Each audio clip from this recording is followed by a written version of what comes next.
the rest of the story.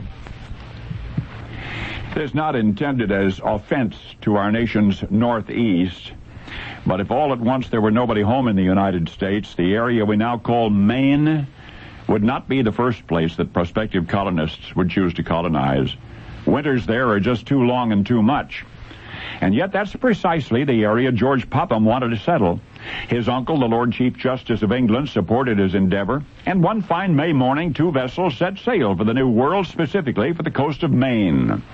At this point, you have to realize the difference between an expedition and a settlement. Exploring, that's easy. Enduring routine hardships and the seasons themselves, that's something else again. What George Popham wanted was to establish a permanent settlement. And so as the summer waned, the 120 men who would comprise Popham Colony landed at the mouth of what's now the Kennebec River. The long and proud tradition of Maine shipbuilding was initiated almost immediately with the construction of the Virginia, a handsome 30-ton vessel, and the colonists built a fort near the site at which they had landed. However, they could hardly have imagined the awful weather that lay before them.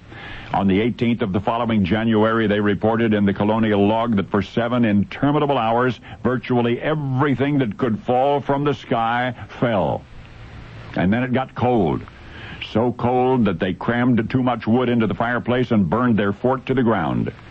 Midwinter, a ship arrived from England and returned home with 60 freezing, starving colonists. They'd given up. George Popham, the governor of the colony, did stay on, and he soon died.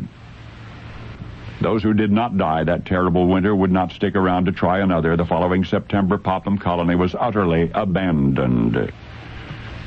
The ship the colonists had built, the 30-ton Virginia, it long outlasted the colony itself. She subsequently sailed the American coast, gathering and delivering goods, and then for 20 years made the tobacco run between Virginia and England.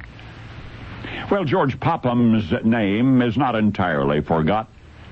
Today's New Englanders are acquainted with Popham Beach and Fort Popham Memorial Park. However, the original Popham Colony, the settlement George died trying to save, is relegated to a footnote in the history books. For history, well, history is partial to the winners, to the survivors. And that's the only reason that Popham Colony is not emblazoned on the minds of every American school-ager. Knowing what we now know of the New England climate, the state of Maine would hardly be the first place a prospective colonist would care to colonize, and yet it was the first place.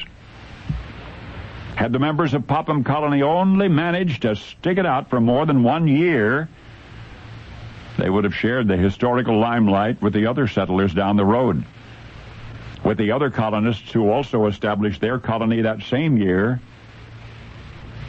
the year 1607. Yes, that rings a bell, doesn't it? For a colony now and forever credited as America's first permanent settlement was founded in 1607, the home of the few who refused to quit. Their home was Jamestown. Now you know the rest of the story.